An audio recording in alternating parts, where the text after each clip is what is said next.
Nako, heto na po mga kabayan, hala nag-leak na. Bumitaw si Lacson na BP Sara take over na. Aba, malala na si Bangag. Nagtatanong po mga kabayan, palasyo na shock lahat. Yan po ang ating aalamin mga karibin natin sa video ito. Pero bago po natin simulan yan, palike naman po ng video ito. Malaking tulong po yan. Maraming salamat po at eto nga. Bago po natin i-play yung video mga kabayan, pasadahan po muna natin tong mga nagtitrending na balita dito po sa social media. At eto nga, etong si Auntie Claire mga kabayan, sabi po dito sa balita, Claire Castro pinawi ang pangamba ng publiko. Aba, bakit naman? Sabi niya po ay hindi pa ako tatanggalin sa pwesto. Aba, sayang naman po sayang naman po Auntie Claire kung hindi ka tatanggalin sa pwesto. Diba? I think yun po ang pangarap ng bawat isang Pilipino ang matanggal si Claire sa pwesto.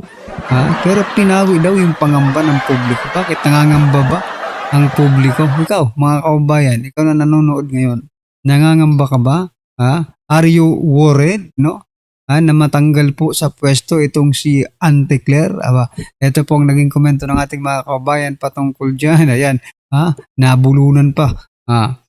Sabi po dito ni Romel, salamat naman dahil sa gitna ng mga gulong na nililikha ng admin nyo, meron pa rin magpapatawa sa aming lahat. Ayun, araw-araw naman masaya kami dahil sa inyo.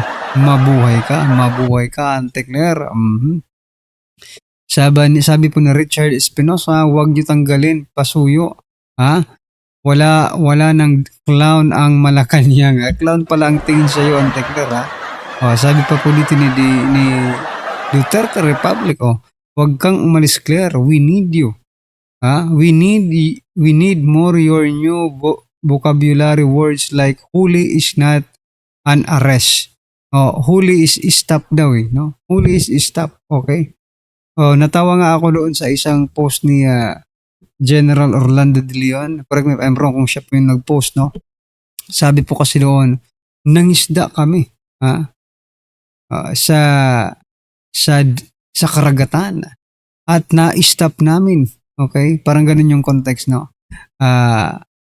ang ulam namin ngayon ay yung isda na na-stop namin sa karagatan. Aray po.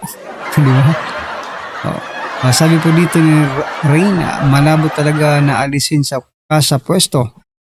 Ikaw ba naman yung spokesperson na kahit mali ay nagiging tama? Correct. Di ba? Yan. Si Claire mahirap talaga yung tanggalin kasi, siya lang. Okay? Siya lang ang bukod tangi. Okay? Bukod tanging spokesperson, mga kababayan, na grabe ang imagination, grabe po ang magic, yung mga sabi nga ni Ronel, yung mga hindi tama, yung mga mali ay nagiging tama. Alright, anyway, ano po ang inyong opinion dyan mga kabayan? Just comment down below. At eto, pasadahan din po natin tong balitang ito, Ako, ito pong si Cora Guidotti, ayan.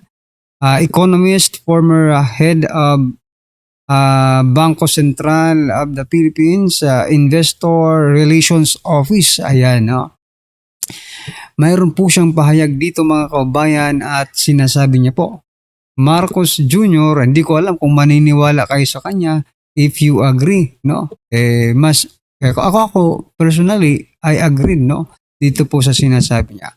Ito po ang sinasabi niya mga kabayan, Marcos Jr., worst Philippine President ayon sa dating BSP official. Ayan. Bumagsak ang Business Confidence Index. Pinakamababa sa loob ng 25 years. Mas malala pa kaysa noong panahon ng pandemya. Ito po as of today mga kabayan, nasa 61 ang palitan. 60 plus. Kahapon niya pag-check ko, nasa 61.30 pesos ang palitan po ng dolyar at piso. So napataas po siya ng pataas mga kababayan. Okay? And that indicates that our economy is going down, di ba?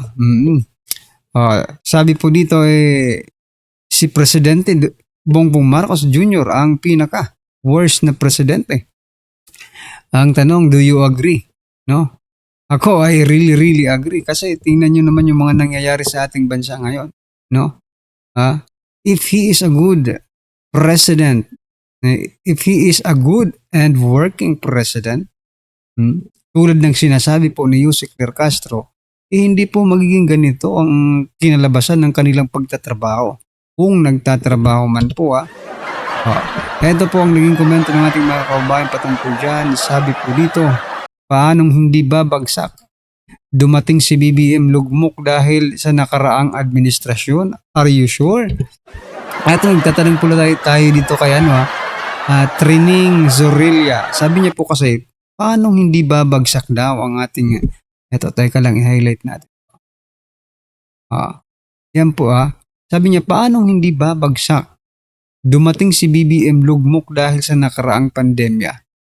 Naku, hindi rin Hindi tayo nalugmok sa pandemya mga kaubayan. Talagang nalugmok tayo dito na kay PBBM. Yun ang nakikita natin. Bakit mga kaubayan? Nung pandemya, may pandemya pa nga yun, hindi naman lumobo ng ganito ang utang natin. Di ba? Hindi naman lumobo ng ganon kalaki. Pero pagdating po dito, lumobo. At isa pang batayan kung bakit lugmok tayo ngayon, mga kaubayan, napakalaki po ng utang natin, no? Pero, wala namang proyekto. Nung nakaraang administrasyon, mayroon ng pandemya, pero napakarami namang project, di ba? At lahat pa nabibigyan ng ayuda.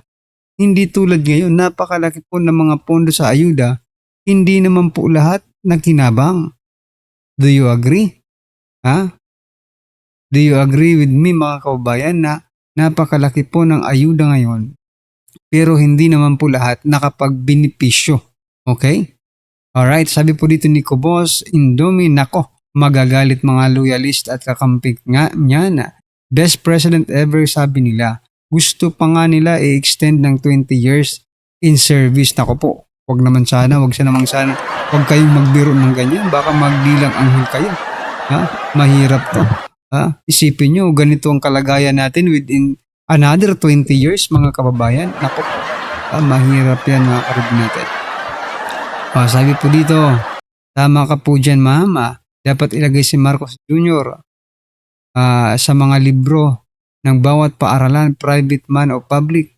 Dapat malaman ng mga susunod na henerasyon ay nagkaroon tayo ng pinakawalang kwentang presidente ng Pilipinas at pinakakurap na gobyerno sa buong kasaysayan ng Pilipinas. Correct ka. So ayan mga kaubayan, ano po ang inyong opinion patungkol po dito sa sinasabi ni Ma'am Guidote, isang economist at former head ng BSP, Investors Relations Office. Ayan. Na si Marcos Jr. ang pinaka worst na president sa buong kasaysayan ng Pilipinas. Alright? Just comment down below mga karibin natin. At eto, pagbigyan nyo po ako mga kabayan, bago po natin i-play yung video, gusto ko lang pong i-share ito. Isa pa. Gusto ko lang i-share ito mga kabayan. Eto, sabi po kasi dito mga karibin natin, John Vic nag-sorry sa ibinigay na 3 weeks timeline na mapapauwi nila si Saldico. Okay? Sabi niya po dito, oo, pagkakamali ko yun. Inakala ko na pareho ang proseso ng Czech Republic at Pilipinas. Lumabas na magkaiba ang patakaran. Inaako ko ang buong responsibilidad sa mga pahayag na iyon. Humingi ako ng paumanhin. Ayan mga kaubayan, humingi ng paumanhin. Eto hindi ko alam kung ang gobyerno natin ay nagtatrabaho ng maayos. Di ba? Because before you announce to the public, you're supposed to cooperate, kontakin mo muna sila doon. Kung ano ba ang proseso? Kontakin mo yung embahada natin doon kung ano po ang proseso niyan. Di ba? Hindi yung nauna pa ang press con kesa po sa trabaho. Di ba? Yun ang nakikita ko dito eh. Inuunahan nila ng press con without any plan, no? Dapat kasi plano muna bago press con, no? Or dapat nga dito, trabaho muna eh. Saka na yung press con. Di ba? Saka na po yung press con, trabaho muna. Pero eto, nagsorry po si John Vic Remulla. Ha? Bakit siya nagsorry? Dahil sa ginawa ni President Bongbong Marcos Jr. Di ba? Na sinabi po ni President Bongbong Marcos Jr. na nahuli na po si Saldico. Ngayon, hindi nila napauwi mga kaubayan. Nakakahiya. Kaya imbis na si Presidente Bongbong Marcos Jr. po ang mag-sorry, si John Vic Remulla na lang ang nag-sorry. Diba? Sayang, John Vic. Ha? Nakataya pa naman dyan yung pagiging presidente mo sa 2028. Aray ko po. Ito po ang naging komento ng ating mga kaubayan patungkol dyan. Sabi po dito, Sir, out of delicadeza, sabi po ni Eric, it's about time to step down in saving your honor. Wala namang mga honor ito. Walang honor dito. Sabi po ni Rene, naka 2 points. Sorry ka na boss. Konti na lang. Grand Slam ka na. Congratulations. Ayan. Sabi po dito, when Japanese officials failed, they exit the government after admitting their fault. Oo. Tama. Kapag ang mga Hapon po, kasi may honor kasi sila eh. Honor and integrity to their country, no? Loyalty to their country. Although, nagkaroon po sila ng mga pagkakamali, pero loyal pa rin po sila sa kanilang country. Bakit? Kapag sila po mga kaubayan ay nag-admit ng isang kasalanan na ginawa nila, kumbaga force resign ang kinalabasan, di ba? Sana ganun din sa Pilipinas. Sana ganun din po sa Pilipinas mga kaubayan. Siguro ko kung ganun din sa Pilipinas, lahat siguro ng mga opisyal ngayon ng gobyernong ito ay dapat mag-resign mga kababayan. Because, di ba, nakikita po ng taong bayan na talagang meron po sila mga pagkakamali. Alright? Okay mga kababayan, ano po ang inyong opinion patungkol dyan? Just comment down below at eto, pasadahan na po natin yung video. Pasok pa. Ito ang balita ngayon. Trending at pinag-uusapan ngayon sa mundo ng social media. Ang di umano'y balitang, huwag mong ugaliing magpaikot ng tao para sa kasinungalingan mo dahil baka ikaw rin ang mahihilo pag sinampal ka ng karma mo. Ito ang matinding sigaw ng taong bayan sa mundo ng social media matapos tila umiba na ang timpla at ihip ng hangin ng Senado at sa wakas bumigay na rin ang di umano'y protektor ng palasyo na si Ping Lacson matapos harapang pinatamaan at tila bumitaw na rin di umano sa gobernong ngagba ni Marcos Jr.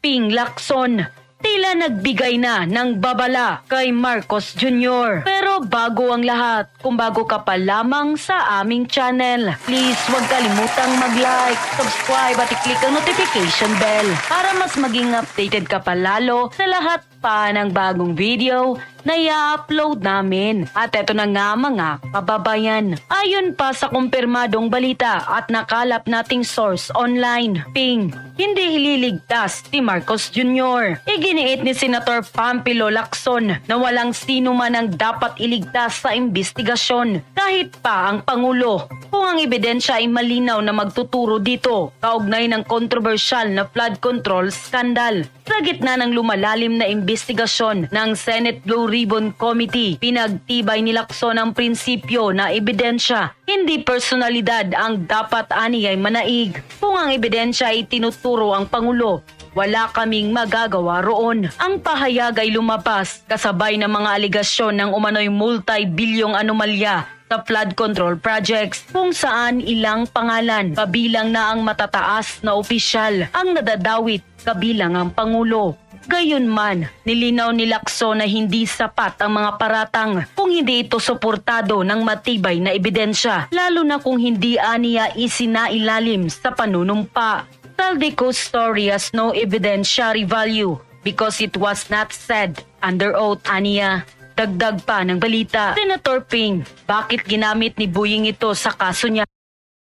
Pero mga karibin natin, no, naniniwala po ang taong bayan that yung mga sinabi po ni Saldico, yun na po yun eh. Di ba? Sabi nga sa comment mga kabayan, yung mga nakaraang vlogs natin about Saldico, BBM, no, and Lacson, ganitong vlog din to. Sabi po doon mga kabayan, whether or not, no, under oath si Saldico, yun na yun eh, no? Yun na yung pinakawalan niyang salita in public. Yun na po yung isinapubliko niyang revelasyon. Ngayon, kung mag-under oath man itong si Saldico, tapos baguhin niya po yung kanyang sinumpaang, yung kanyang salaysay doon po, kasi wala mang sumpa, di ba? Okay. Kung baguhin niya man yung kanyang salaysay doon po sa mga nakaraang videos niya, do you think, do you think maniniwala ang taong bayan sa mga, kung mag-recant man itong si Saldico? Di ba? I think hindi po. Mahirapan po silang mahirapan po silang papaniwalain yung taong bayan na ito na ba ngayon yung bagong statement ni Saldico. Ano to? Naglulukuhan tayo. 'Di ba? Parang ganun po ang lumalabas diyan pag nag-recant po itong si Saldico.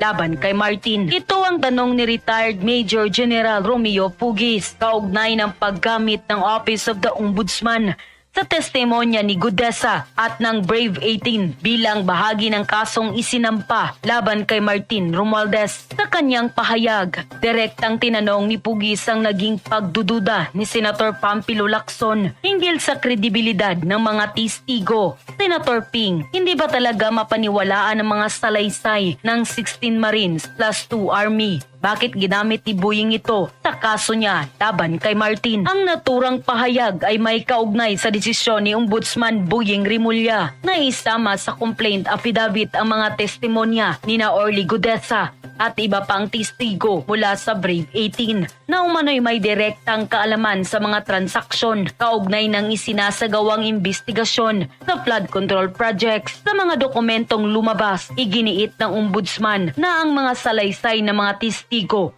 ay dapat bigyan ng bigat. The testimonial accounts should be given full credence. Ang mga testimonya ay dapat bigyan ng buong kredibilidad. Dagdag pa rito.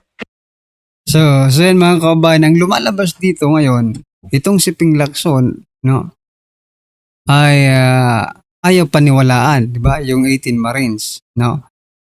Dapat daw, or si Saldico itself, no? Dapat daw ay manumpa at yun nga, umuwi sa Pilipinas, di ba?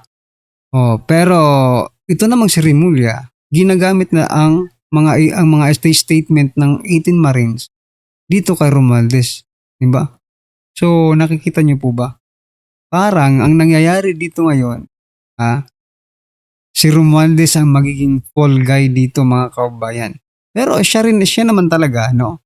Pero ang alam ng taong bayan that there is someone big fish behind Saldico and Romualdez, di ba?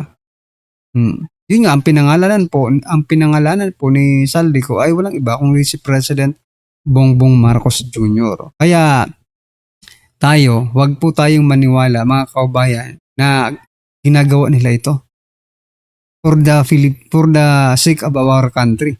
No, kasi alam naman natin from the very beginning that they are protecting, no, the high tower kumbaga. Diba? Anyway, ano po ang inyong opinion dyan mga kaubayan? Just comment down below at syempre huwag po kalimutan i-like ang video nito. Malaking tulong po yan mga karibyo natin. Maraming salamat po.